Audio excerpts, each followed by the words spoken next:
You know, right after Mighty Morphin Power Rangers ended, thanks to the god awful Alien Ranger saga, in my personal opinion, I feel like what they did was set up the whole Zeo season. And honestly, the way they did it in season 3 was kind of weakest move in my opinion, because I feel like season 3 was the weakest because of the Alien Ranger saga, too many multi-parters and stuff like that. Season 1 and season 2 were no brainer. They both had multi-part issues, but I feel like it was a harder story, a deeper story in the franchise's history for the most part. But honestly, the Zeo season pretty much was the perfect end of the MMPR era, in my humble opinion. And the reason why I said that is because of one, they brought back so many good characters from the past seasons. Like for instance, the Gold Ranger. The Gold Ranger pretty much had one of the best story arcs in Zeo's history.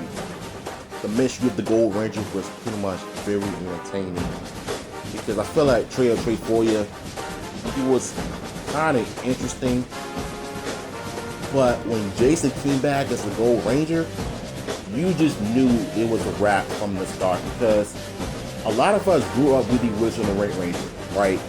He will always be our top 5 Red Rangers of all time. But when he had the Gold Ranger powers, I feel like he brought in that season 1 energy into season 4, which felt like season 3, basically. But to me, Jason's presence in Zeo in later episodes, even though Zeo was doing terrible in ratings, it was all because of the new tokusatu TV show that were based off of Metal Hero series like Joku Beat Fighter, Big Bad Beetleborgs, which pretty much beat Zeo, which is crazy because Zeo was such a good hidden gem in Power Rangers because of his story. Really became a technician after he stopped being a ranger.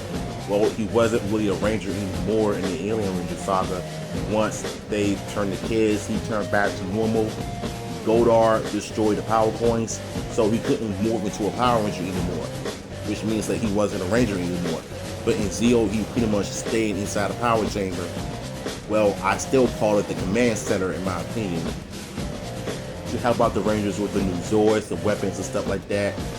Come up with cures and the antidote, anything that the Rangers need in order to defeat the big bad, right? But the thing I didn't like about how they wrote Billy off, because of what happened behind the scenes with David Yost, back when Saban and everybody were being homophobic about being gay, liking dudes, liking women, if you bi or something like that. But yeah, how they decided to write him off Zeo was kind of suspect in my opinion. They felt like afterthought because of what the Alien Ranger show did. And how they did it was kind of disgusting in my opinion. The fight scenes in Zeo got a little bit better, They did some unmorphed fights. Like there was an episode when Rocky was kidnapped and the Machine Empire came down and started messing with him. Adam was fighting the cops unmorphed, which we could have had that in Zeo, but we can't have that anymore because of the soccer moms complaining about the violence and stuff like that. But then we got Jason and Tommy fighting the cops unmorphed. I wish we could have had all of that in Zeo because it would have been superior to Mighty Morphin Power Rangers. I mean, if you want to see some unmorphed action, you got Mighty Morphin to in space. I think Ninja Storm and Donald Thunder, like Disney era seasons, they fought some foot soldiers unmorphed. Like the newest Saban, they didn't really do none of that. Except once and always, and they Here's the thing, okay? Power Rangers Zeo didn't really have any much civilian fights. It was just morph and fight into the Japanese stock footage, and that was it. You know. But like I said, Neo Saban era barely had any unmorphed fights. Like Mega Force and Super Mega Force, even though those seasons were complete garbage. They have some civilian fights. Dino Charge has some. Beast Morphers had some. Dino Fury only had one unmorphed fight until like what? The finale of the first season. And they had some unmorphed fights, civilian fights, but they only lasted a few seconds, which is a no-no for me, you know. But Zeo pretty much was the most slept on season of all Power Rangers because of the story. You know, like I love when stories get more mature and it takes itself very seriously. But one of my favorite episodes from Zeo was King of the Day. They turned Tommy evil and talk to. I feel like Zeo was the season that cleaned up everything from Mighty Morphin, from being goody two shoes and stuff like that. And Bulk and Skull grew throughout the years, you know, but they didn't have the moments until in space, you know. But for the most part, Adam and Skull seeing Zeo was my favorite part.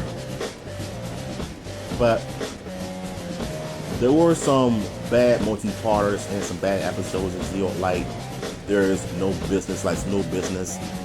Like, who remembers this infamous Dear John letter to Tommy when Kimberly broke up with him because she met some stud in Florida somewhere? That almost rubbed me the wrong way because Kim and Tommy were everyone's favorite PR couple ever. They only lasted 3 years. But once Kat came along, she was evil. She got the spell broken. She wasn't plotting or anything. She truly cared for Tommy and she was there for him. And she fell in love with him. And that's why they got married. So, what's y'all thoughts on Power Rangers Zeo as a whole? Good or bad? Let me know in the chat.